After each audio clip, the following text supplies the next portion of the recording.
بسم الله الرحمن الرحيم الحمد لله نحمده ونستعينه ونستغفره ونعوذ بالله من شرور أنفسنا ومن سيئات أعمالنا من يهده الله فلا مضل له ومن يضلل فلا هادي له وأشهد أن لا إله إلا الله وحده لا شريك له وأشهد أن محمدا عبده ورسوله أما بعد فإن أحسن الكلام كلام الله وخير الهدى هدى محمد صلى الله عليه وسلم وإن شر الأمور محدثاتها وكل محدثة بدعة وكل بدعة ضلالة وكل ضلالة في النار.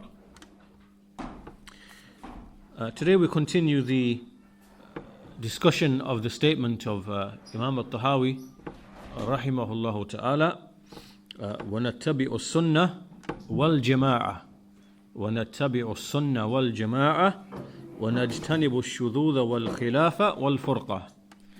That we follow the sunnah and the jama'ah and we avoid being isolated and falling into differing and falling into splitting. So in the previous lesson we explained how this is one of the important distinguishing foundations of the people of the sunnah. We looked at the words of Sheikh Zayd al-Madkhali rahimahullah ta'ala and spoke generally about how this is from the most distinguishing characteristics of those who follow the way of the Salaf. We looked at some evidences from the Quran, we looked at some evidences from the Sunnah. We explained that in the foundations of the religion, in the major affairs of usul, in matters of belief, that the people of the Sunnah don't differ and they have never differed. And so today we're going to continue with that discussion. And so on this statement of Imam al-Tahaawiyyah, وَنَتَّبِعُ السُّنَّةَ وَالْجَمَاعَةِ, we follow the Sunnah and the Jama'ah, there are numerous issues. And the first of those issues is, what is the meaning of al-ittiba'? Al-ittiba', because he said, وَنَتَّبِعُ السُّنَّةَ وَالْجَمَاعَةِ, we follow. So this word, ittiba', nattabi'u, ittiba'. What is the meaning of al-ittiba'? So this word al-ittiba', it means, the literal meaning would be that you follow tracks. When you see tracks, for example, which are in the ground. So for example, you might see the track of an animal, the footprints, or you see there are other types of tracks. This is literally what you mean, that one person follows the tracks. And these tracks, when we speak about this track or this what we call a dalil, which is an evidence or something that points to something else, then it can be either in terms of a track, in terms of like a journey, or in terms of the speech of a person, right? So he gives you direction and he gives you, at this point there will be such and such thing, and at that point there will be such and such thing, and at that point there will be such and such thing. So what he's giving you adillah, he's giving you indications, right, as to which way to go. So whether you see them physically or whether you are told them verbally, right, this is what we mean, that a person is taking knowledge and he's following with evidence, right? So you can see how this meaning enters into both senses, right? So he's following the tracks on the ground, he's following the path with the evidences that he sees. He's following the trail with the evidences. Or someone is telling him of the evidences and he's following upon that way. This is what we mean by ittiba'. And that's why this word ittiba', what it means in the Islamic sense that we are speaking of here, it means that a person takes the statement of another person with its evidence. This is the meaning of al-ittiba'. It means أخذ القول بدليله. To take the statement, meaning of an alim, of a scholar or whatever, with its evidence. The statement with its evidence. And so this ittiba' is different to at-taqleed. At-taqleed is blindly following. It means that you take the saying of a person or you accept the saying of a person without any clear evidence, without any apparent evidence. And this, so we can see the difference here now, that someone who's making ittiba', he's making ittiba' because he sees an evidence presented by the alim, by the scholar, or by someone else. And the one who is making taqleed, or the one who is a muqallid, then he is simply acting upon the saying of the alim, of the scholar, but without there being any evidence. And we see that this individual, really, he's making ta'assub. Maybe he has some partisanship or affiliation, and so he's one of those blind followers. And the only reason he is following him is because the alim said it. That's why he's following. Not because the alim has or is presenting evidence for that particular statement. Right? So this is ittiba' and this is taqleed. And this is especially so with the muqallid, when evidence is established to show that he is incorrect in what he is following. So really, the muqallid, then he is someone who makes the mere speech of an alim to be the thing that he is bound to, and the thing that he is following, and the thing which he is sticking to. So that's the difference between al-ittiba' and taqleed. And there are some important differences between there are some important issues here regarding taqleed in the issue of belief. Right? Can a person make taqleed in the issue of his belief, the i'tiqad in his heart? And so the scholars, they make some tafsil in this issue, some detail, and they say that anything in which a person's iman and his Islam, for it to be correct, it is not permissible to make taqleed in those issues. A person cannot make taqleed in the foundation. And he has to take issues with the evidences in these types of issues. Because this knowledge is something that Allah Himself has commanded. So for example, Allah says in the Quran, فَاعْلَمْ أَنَّهُ لَا إِلَهَ إِلَّا اللَّهُ وَاسْتَغْفِرْ لِذَنْبِكَ. That know that there is none which has a right to be worshipped except Allah, and seek forgiveness for your sin. This is Surah Muhammad, Surah 47, verse number 19. So here Allah has commanded with having the knowledge, knowing and understanding that there is none which has the right to be worshipped except Allah alone. So here in this issue, in the matter of Tawheed, it's not permissible for any person to say, well, because so-and-so person is saying La ilaha illallah, because so-and-so person is whatever, then I will say the same thing. This is blind following. Rather, in these types of issues, he has to have the knowledge. He has to believe that because Allah said in the Quran, because the messenger, this is what the messenger called to, this is why I believe what I believe.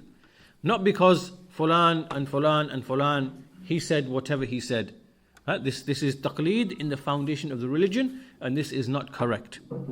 It is not acceptable and not permissible. Now, so this is the first issue in the issues of belief and the foundational issues in which a person's Islam and Iman are dependent. There's no taqleed in those types of issues. Now, the second situation is, for example, when an alim, when a scholar, he looks into the Quran, he looks into the Sunnah, and he finds evidence for certain things. He sees an evidence in a hadith for a certain thing. And what he's doing here is that he's making istidlal. Istidlal meaning that he is deriving evidence. He is deducing evidence from these texts. Now here, a person can take the statement of this alim, statement of the alim, and he knows why the scholar is saying what he's saying, because the scholar has said, here's the hadith, and from this hadith we see this is derived, and that is the evidence for such and such. Right? Here in this in this situation, a person who is satisfied with what the alim has said and is satisfied with the evidence in the way that he's brought the evidence, then this, to follow an alim in these issues, this is fine. In fact, this is really a type of ittiba'. And the reason for this is that not everybody has the ability and the knowledge to make such an istidlal, to make such an evidence, to deduce evidence from the texts of the Quran or the Sunnah. So for example, if Shaykh Ibn Baz, rahimahullah ta'ala, Shaykh al-Albani, Shaykh Ibn Uthaymeen, Shaykh al-Fawzan, Shaykh Zayd, any of the ulama, they present you a hadith and say this hadith indicates such and such.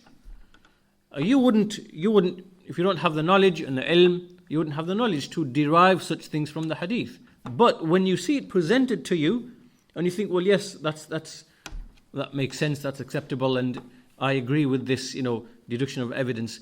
Here, what you're doing is it's kind of ittiba. It is ittiba because you are taking the statement of an alim with its evidence, even though you yourself are not in a position to be deriving and deducing and to understand by yourself in your own right those ahadith, to be able to take those evidences from them.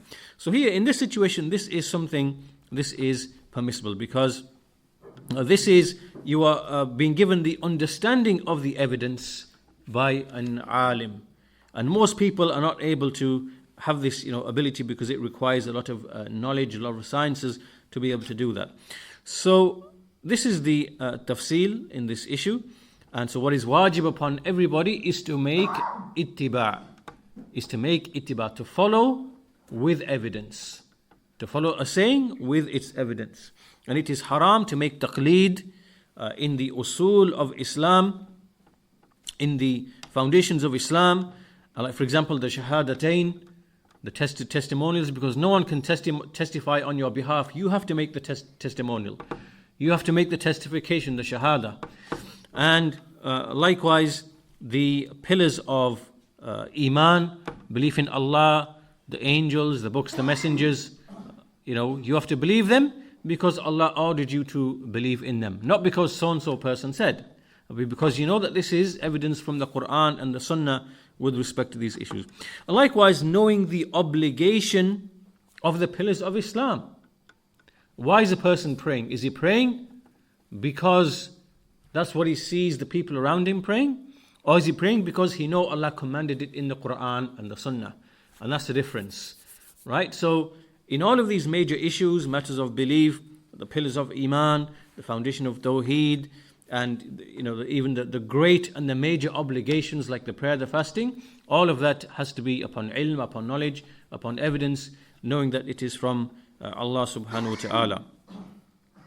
Now, so once this is clear, now this brings us to another issue that the scholars discuss when it comes to making ittiba', which is that does a person have to continuously have the evidence in his mind for something, right? In other words, is it a condition, for example, that when a person does a deed, does an action, that he has to know the evidence at that particular point in time and keep the evidence in his mind, right? This is a question that the scholars discuss. And the scholars say it is not a condition. It's not a condition. Rather, what is required is that if he knew that issue once in his lifetime with the evidence, then afterwards maybe he forgot it or he didn't come to his mind again, then this is acceptable. Let's give some examples. For example, a person is given the evidence that one of the conditions of wudu is that it has to be order in the way that he does everything, right? So he washes the hands and he does everything else that follows. The tartib has to be there. So at one time in his life, maybe as a child who now has to pray, or as a person who's entered Islam newly, and he's told that here is the evidence for wudu like this, and this is how it should be done. Now, does he have to remember that evidence and understand the way the proof was derived from the verse or from the hadith for the rest of his life? The answer is no. His ibadah is still accepted and valid, even if he does not remember that evidence, for the rest of his life. As long as he knew it once in his life with its evidence, then that will benefit him and is satisfactory for him. So this applies if a person reflects upon many of the things that he or she does from the acts of worship. You'll find that in the majority of cases you will not be able to recall the evidence for something, or if you can recall the text, what is the angle of deducing the evidence in many of the things that we do. So as I said, some more examples. A person might know that facing the Qibla is a shart, a condition of the prayer, and maybe he might have read the evidence once, and then afterwards he's forgotten. Abbas. So here we see that it is not necessary as part of ittiba' that you remember each and every single evidence and the istidlal, and you keep it in your mind, and it has to be there when you do the act of worship. No, because this would be a great burden upon the Muslim ummah. So this is sufficient, and likewise it applies to other things as well.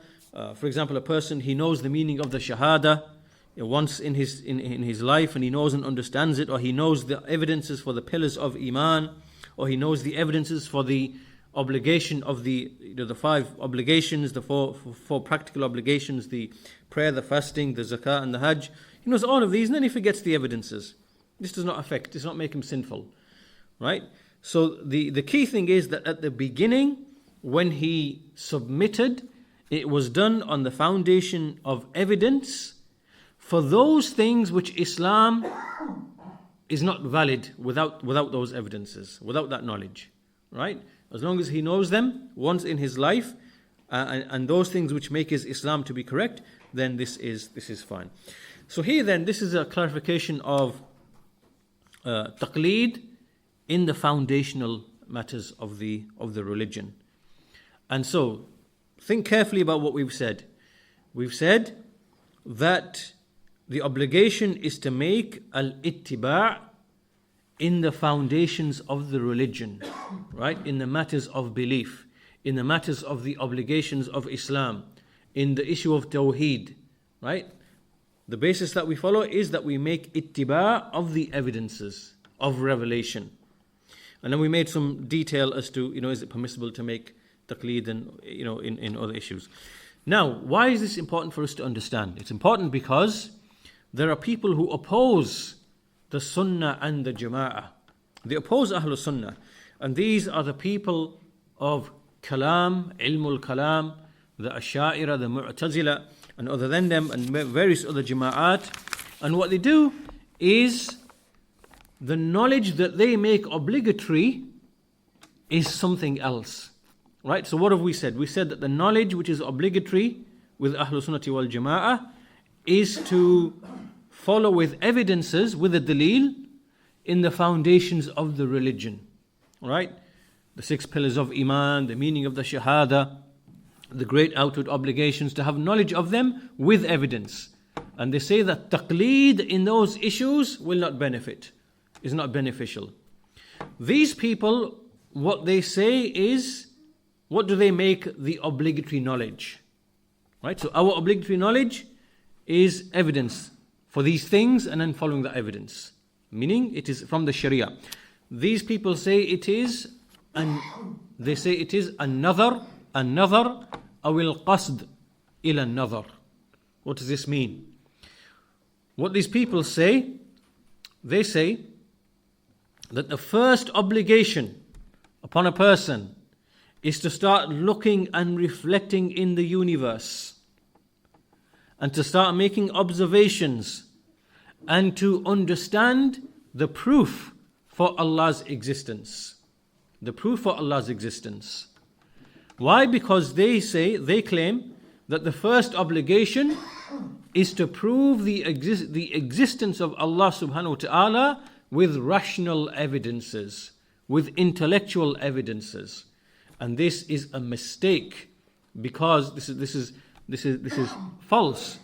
Because the first obligation is for a person to make the shahadatain.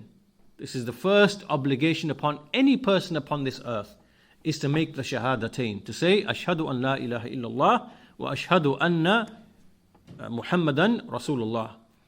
This is the first obligation.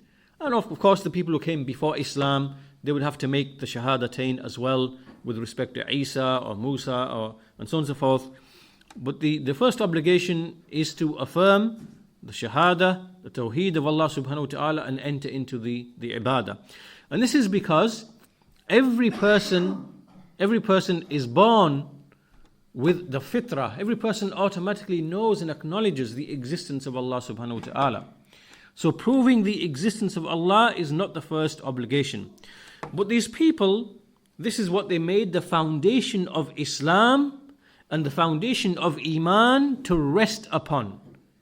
To prove the existence of Allah by rational evidences, by intellectual evidences. So therefore, what is the first knowledge that they make obligatory?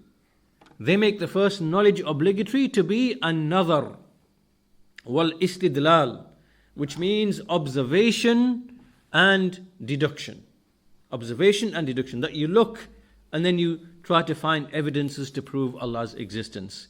And now you can see clearly the difference between the way of Ahlul Sunnati wal Jama'ah, who follow the wahi of Allah subhanahu wa ta'ala, and between these people who are really following the way of the philosophers and the scientists, whether of the past or whether of the present, in starting with the observation of the universe and then building the knowledge on top of that, right? Or if you want to call it the scientific method or whatever else you want to call it, this is how they start and build the basis of their knowledge.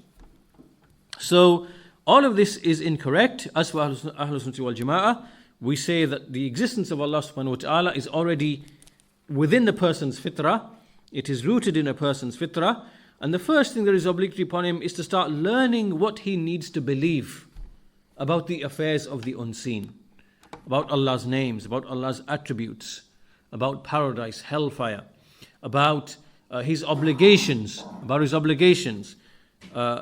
what has Allah commanded him, and what is it that distinguishes between iman and kufr, and a believer and a kafir. So these are the things he needs to learn, and taqleed is not permissible in those types of issues, right? Whereas, and this is the important thing to understand, what is taqleed to these people, to the Ash'aris, the Mu'tazila? We say taqleed is not permissible in relation to the foundations of Islam. You cannot make taqleed in those issues. You have to know it with evidence from the Sharia, right? These people, they say taqleed is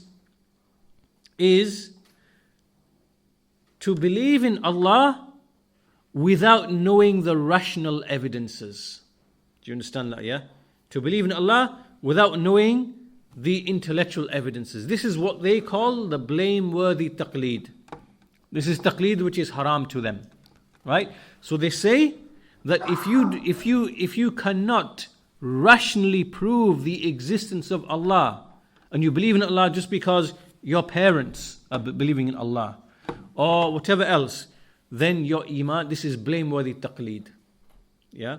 Some of them say that this actually invalidates a person's Islam. Some of them, the extremists amongst them, from the Ahlul Kalam, that's what they say. And others say, it's permissible, but he's treated to be a jahil, muqallid, and whatever else. But this is incorrect. This is incorrect, because a person does not need to know the proofs for Allah's existence, in order to worship Allah alone, because his existence is already established in the fitrah. As the Messenger of Allah said, that every child is mawlud, is born ala al-fitrah, upon the fitrah. So this is an important thing to understand, that when we speak of taqleed, the blameworthy taqleed, we say it is not permissible in the foundations of Islam in terms of evidences in the Sharia. You have to know it with its evidence from the Sharia.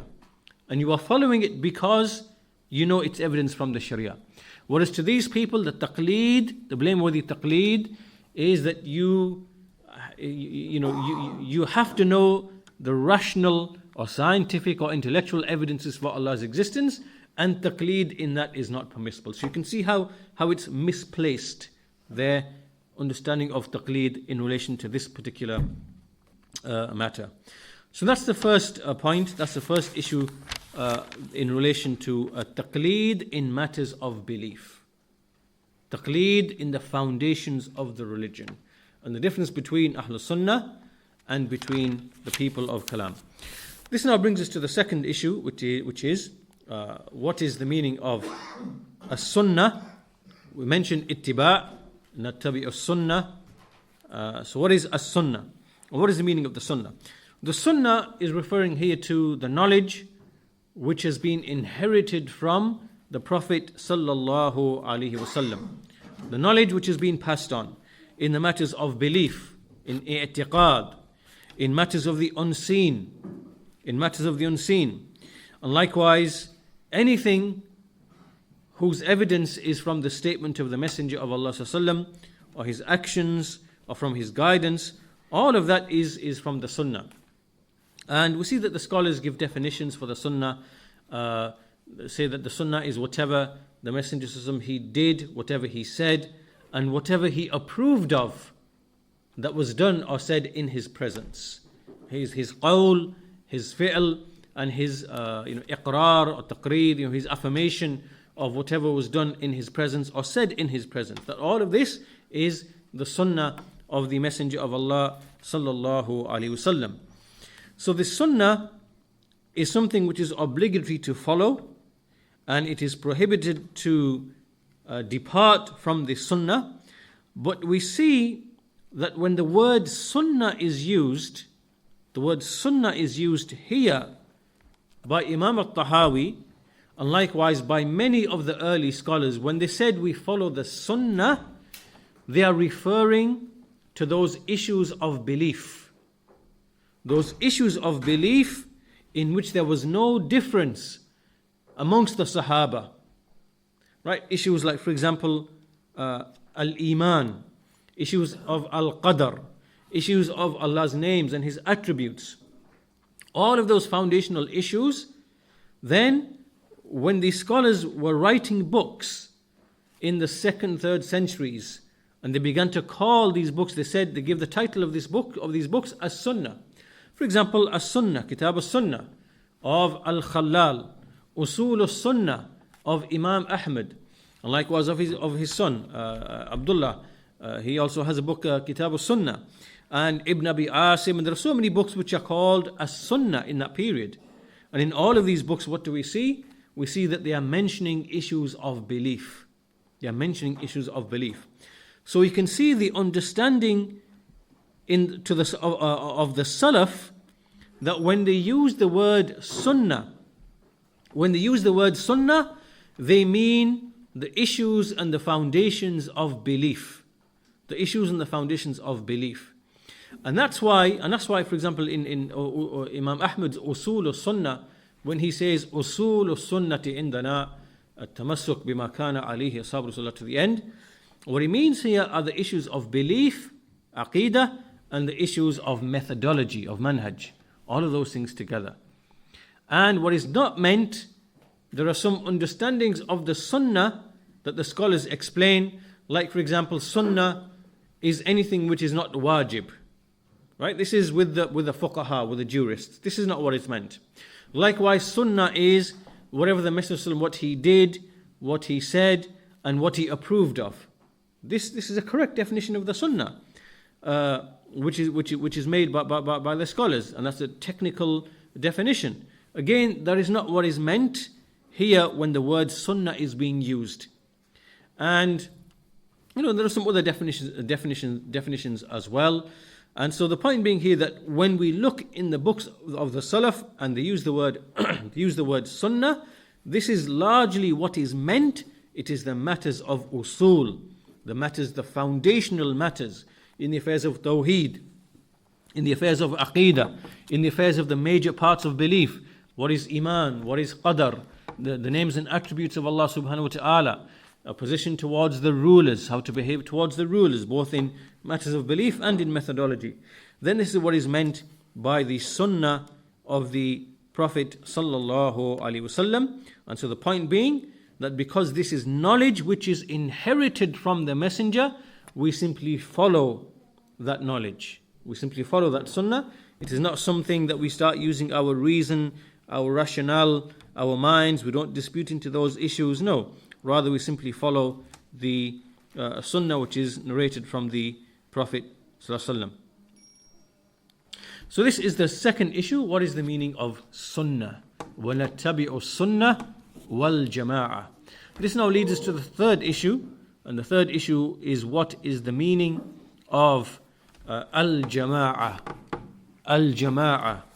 وَنَتَّبِعُ السُّنَّةِ وَالْجَمَاعَةِ. Now the word jama'ah is used with two meanings. The first meaning is that the jama'ah is the jama'ah in the deen, in the religion, meaning the jama'ah, meaning unity in terms of the knowledge of what Allah commanded we should believe in, and knowledge of what Allah ordered that we believe in, that we believe in the akhbar, in the narrations that have come in the Quran and the Sunnah. So here now this is a unity in terms of what the hearts believe, that we all have to believe in the same thing. It's not permissible for one Muslim to believe this thing. Allah subhanahu wa ta'ala is in every place, and another Muslim is believing Allah is above the heavens and above the heavens and the throne. We can't have two different. This is tafarruq in i'tiqad. This is haram, not permissible. So the first sense of the word al-jama'ah is it refers to what the hearts believe. Al-jama'ah in terms of belief. Right? This is one meaning of the word jama'ah, that we are upon a single deen. We are upon a single deen. If you look at the Muslimin today, they are not upon a single deen. In many different issues. They are on so many different deens, meaning that those which are from within Islam, and some of them are beliefs of kufr, which are outside the deen of Islam. But in terms of, in this sense, the Muslims are not a jama'ah. They were a jama'ah in the time of the Sahaba radiallahu anhum. And after that, they became splits. Khawarij, Qadariyya, Murjiya, Jahmiya, Mu'tazila, Asha'ira. And so they broke away from the jama'ah. So the first sense is al-jama'ah in the deen, meaning that which is believed and held onto from that which Allah informed us that we should believe. The second meaning of the word jama'ah is al-jama'ah fil abdan. Fil abdan. The first jama'ah is jama'ah in the deen, in the religion, in the affairs of belief. The second jama'ah is jama'ah in the abdan, meaning that the bodies should be together. They should be united as a body, and that there should not be strife between them or discord between them, and they shouldn't be separated in their bodies from each other. Now, so these are the two meanings of the word jama'ah. Now, when we look at this statement, وَنَتَّبِعُ السُّنَّةِ, وَنَتَّبِعُ السُّنَّةِ, think about these words. We mentioned ittiba. What is the meaning of ittiba? We mentioned the sunnah, what is meant by the sunnah in the context of these books of belief. It is referring to the major aspects of our religion in belief, in the foundations.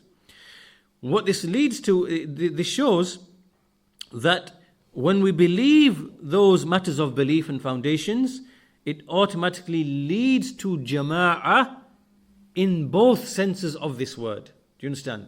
In the sense of the hearts being united, having a single belief, and in the sense of the bodies being united, meaning being physically together. So following the sunnah leads to the jama'ah in both of these meanings, in both of these senses. And so there's unity in the deen, al-ijtima'u fi deen, wal-ijtima'u fil abdan. And that's why when you look into the books of Aqeedah, the books of usul, and you see that every single issue that is discussed in these books, you see that all of these issues of creed and methodology are such that they lead to the jama'ah. Unity in the hearts, one belief in the hearts, and unity in the bodies as well. So, if you look at, for example, the issues of belief in Allah, His names, in attributes, paradise, hellfire, punishment in the grave, belief in the angels, belief in the jinn, belief in the previous messengers, belief in paradise, hellfire, right? These are things that we are told to believe, right? And when we have this belief, our hearts become united around this belief.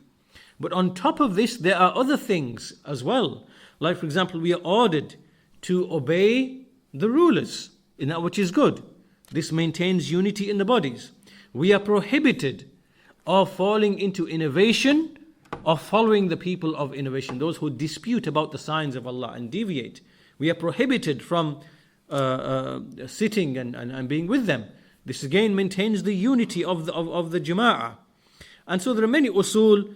We are prohibited from splitting. All of that together we see as a whole, it maintains the jama'ah in both of these two, with both of these two meanings and senses.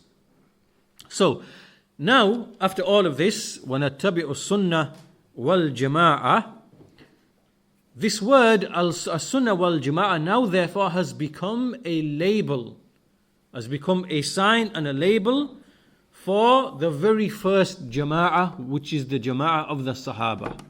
So they were the very first Ahlul Sunnati wal Jama'ah. Ahlul Sunnati wal Jama'ah. They are the people of the Sunnah and the Jama'ah. And this is what the people of Hadith, the people of the Ashabul Hadith, this is what they are upon. And the various other words that we have, Ahlul Athar, the people of the narrations, Ashabul Hadith, the people of Hadith, all of them, they are those who never deviated and departed from affairs of belief. And anyone who follows them, he is said to be Ahlul Sunnati wal Jama'ah.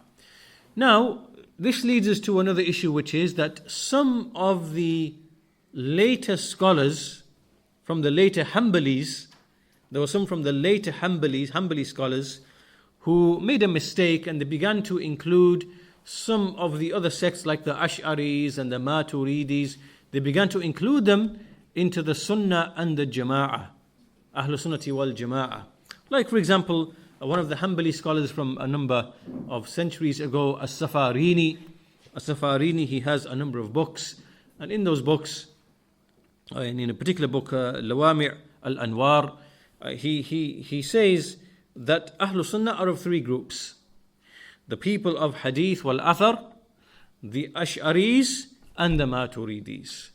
And this is a mistake. This is refuted by Ibn al-Uthaymeen and many of the ulama. They said this is a mistake. This is not correct. Rather, the Ahlul Sunnati wal Jama'ah are those who follow the way of the Salaf.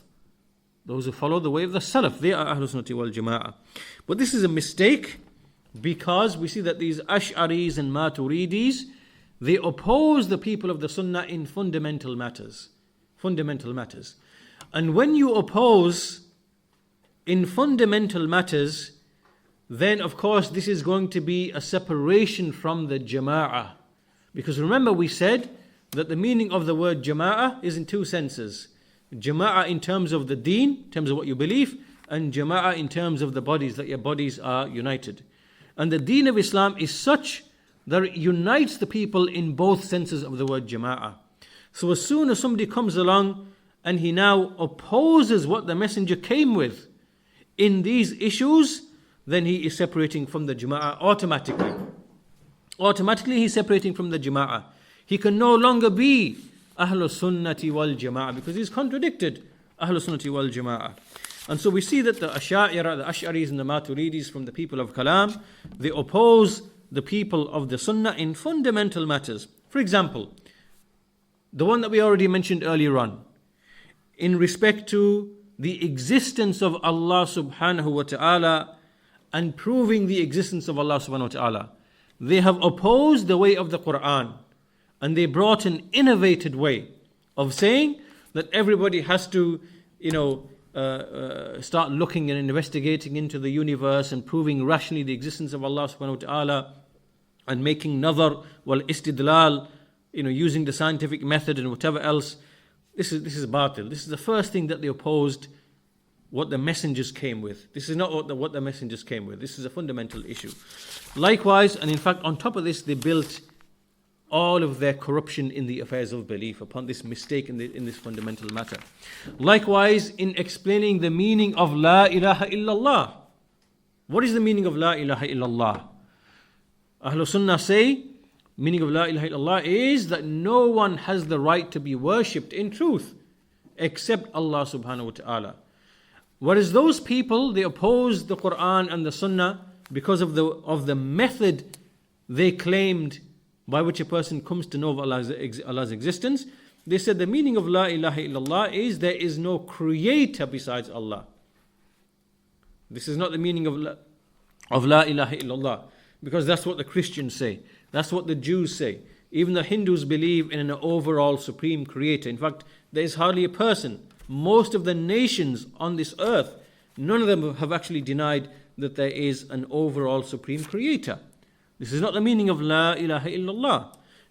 Whereas this is the meaning that you find in the books of the Ash'aris and other than them. This is correct. So they erred in the meaning of the tafsir of La ilaha illallah. And that's why amongst the Ash'aris and Maturidis, because they made this mistake, and when they spread as a group from the 4th and the 5th centuries onwards, and they wrongly thought that La ilaha illallah means to believe in a creator, that there is no one who creates but Allah. And at the same time we saw shirk emerged in the ummah and attachment to the graves through those Rafidi Shia Batiniya in North Africa, the Ubaidis, and it began to spread, and Tasawwuf and Sufism began to spread.